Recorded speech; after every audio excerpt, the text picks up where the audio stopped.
I know that many of you are trying to clean up your diet, but eating poison-free is just unaffordable for a lot of people. But I've got a cheap option to organic fruits and vegetables. First, I really want you to understand just how important this is. My daughter recently lost a good friend to pancreatic cancer. She took chemo, but it just wasn't working. She lived less than 6 months after diagnosis. She had more money than most of us, 2 successful daughters, and a beautiful life. She was in her 50s. My mom died of pancreatic cancer 30 days after diagnosis. It's rampant, and for some reason people still aren't understanding the cause, so let's talk about that for a minute. There are 4 different classes of pesticides used on produce, namely organophosphates, herbicides, fungicides, and neonicotinoids. And almost always, multiple different pesticides are applied to the same crop. Herbicides are used during early growth, insecticides are used during growth, and fungicides are often used repeatedly, especially on fruit. So it's actually routine for a single crop to be treated with 3 to 10 different active chemical ingredients over a growing season. Sometimes they're pre-mixed in a tank and several chemicals are sprayed at once. Fungicides are sprayed every 7 to 14 days. Insecticides are applied when pest thresholds are met, often multiple times. Herbicides are sprayed both before and after the plants emerge. The government indirectly financially incentivizes farmers to use pesticides, even if they aren't free. The legacy matrix tells us that one widely used organophosphate, named chlorpyrifos, has been restricted or banned on many crops. But in the United States, chlorpyrifos is still legally allowed on apples, citrus fruits, strawberries, peaches, tart cherries, asparagus, wheat, soybeans, sugar beets, and alfalfa. Some states may have further limited bans, but these crops can still legally carry residues under current federal standards.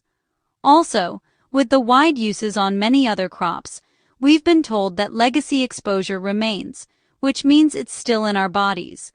Even malathion can still be used on our food.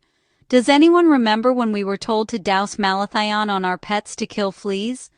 I am just horrified by what has been done to our world in the name of profitability. It's important to understand that the use of which pesticide used is not required to be disclosed, so there's really no way to tell what has been used on your produce. And please don't forget that when you buy food that has been processed in any way, it likely carries the pesticides of the ingredients, as well as many harmful additives, unless it's organic, but there still can be additives and unhealthy amounts of fats and sugars. It's really difficult to eat healthy unless you make all of your meals from scratch and use organic or properly clean produce. Pesticides and water doesn't do it, but baking soda does. I'm going to give you the instructions, but I want you to understand the diseases that have been linked to these pesticides. I want you to understand that the Creator put all of the nutrition and medicines that we need on this planet, even if we can't see them sometimes, like frequency. But these health-sustaining necessities have been surrounded and infiltrated by poisons that make us ill. It's a constant fight for the body to fix what we are doing to it. And then we complain about it when we develop disease. Don't get me wrong. I blame nobody but the Matrix for the health condition that the people of the world are in.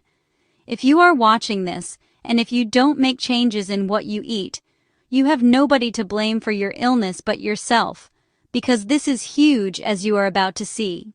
First, I don't want to tell you that a baking soda wash will remove all toxins, and here's why.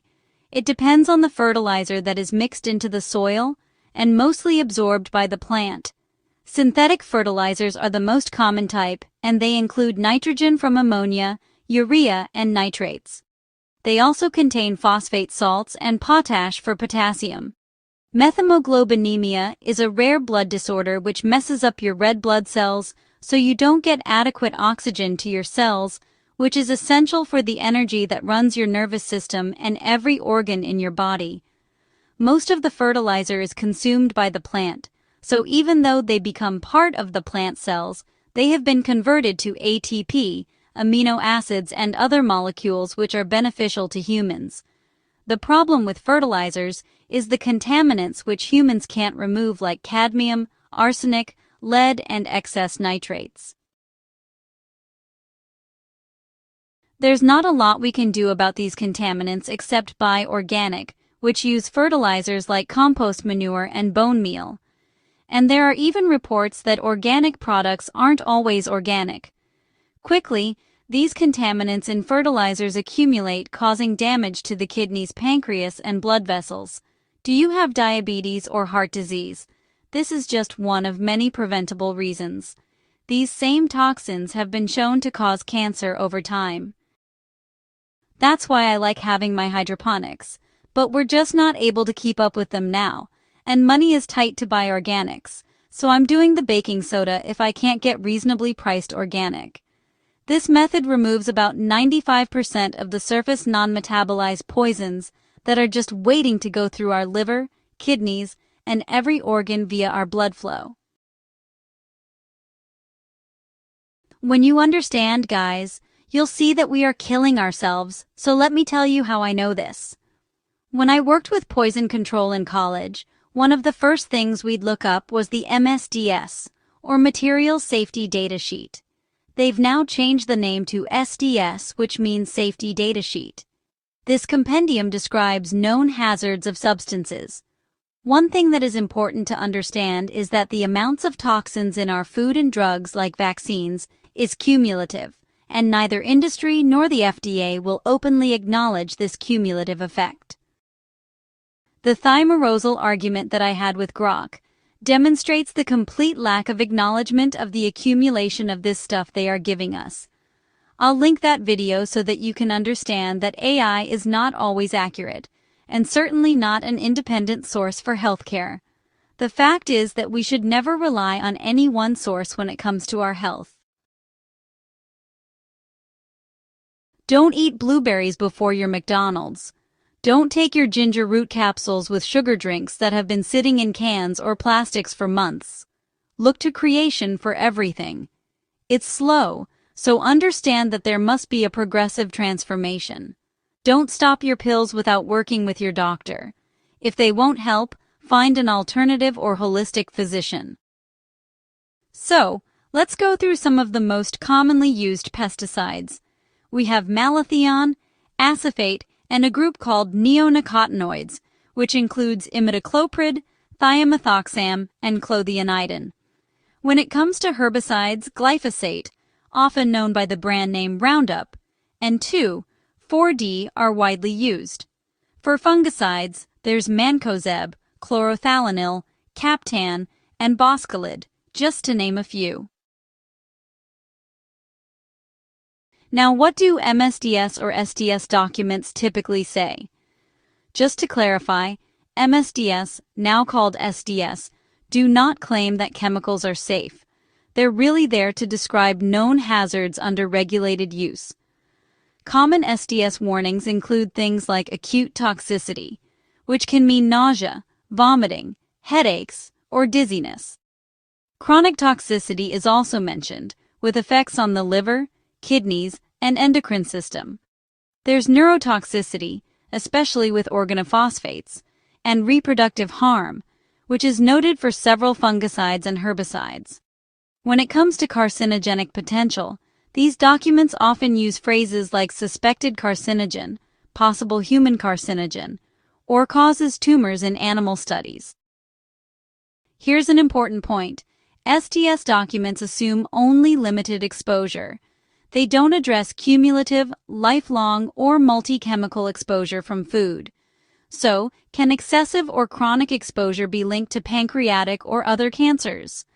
The short answer is yes, there is credible concern, especially for pancreatic, liver, blood, and endocrine cancers. The strongest evidence exists for non-Hodgkin lymphoma, leukemia, liver cancer, and while pancreatic cancer is less studied, there's still significant concern. So, let's talk about the chemicals most associated with cancer risk.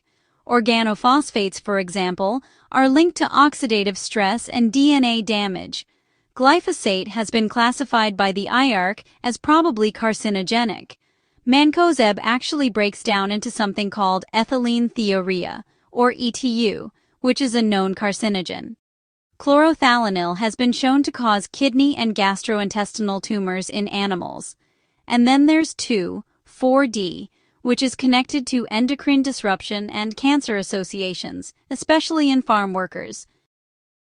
Now, why is pancreatic cancer plausible in this context?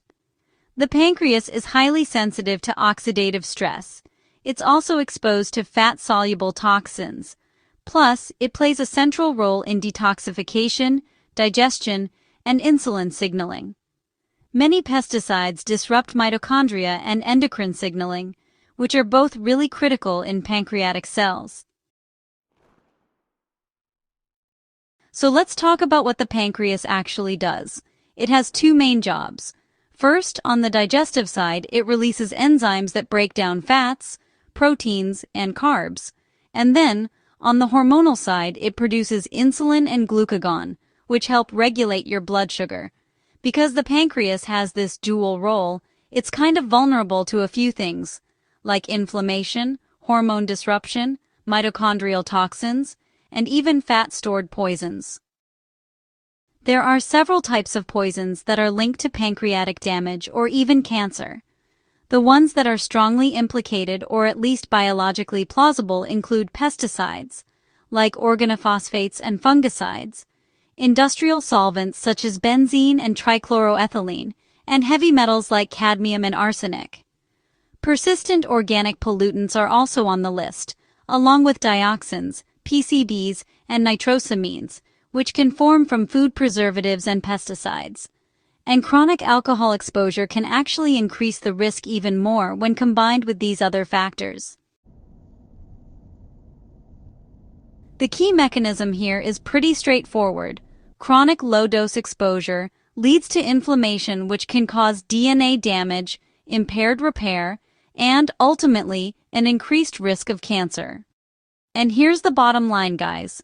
Just because something has an MSDS or SDS sheet, that doesn't mean it's safe for lifelong exposure.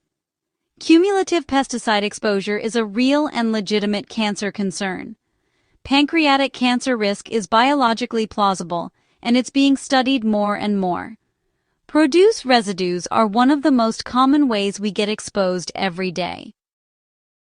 Washing your produce in water removes as little as 20%, and those are loosely attached pesticides, but waxy coatings or pesticides that have soaked in are not cleaned off.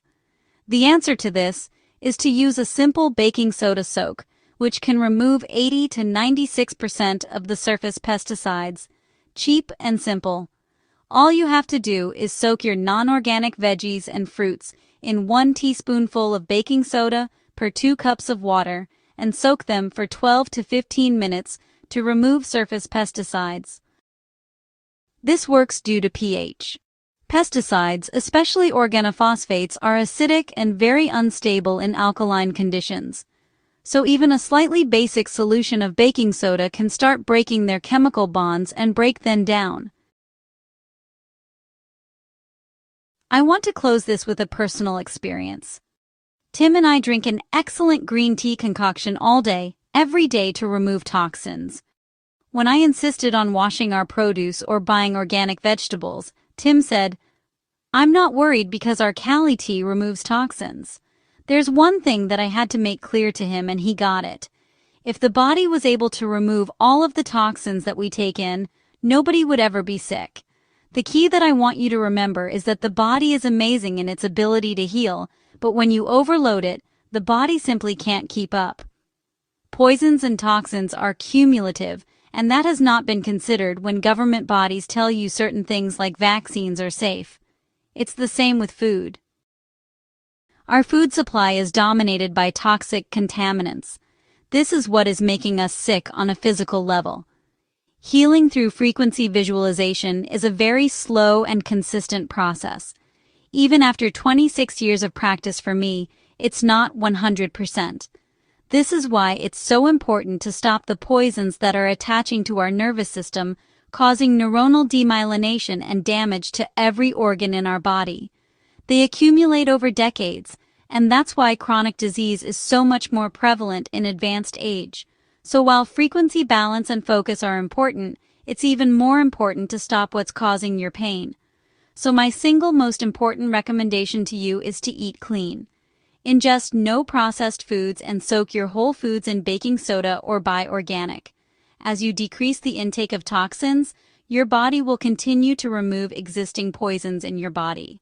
Add some focus and frequency practices, and you will truly begin to feel better and change your reality. Don't give up, guys. You don't have to rely on more pills to begin to change your conditions.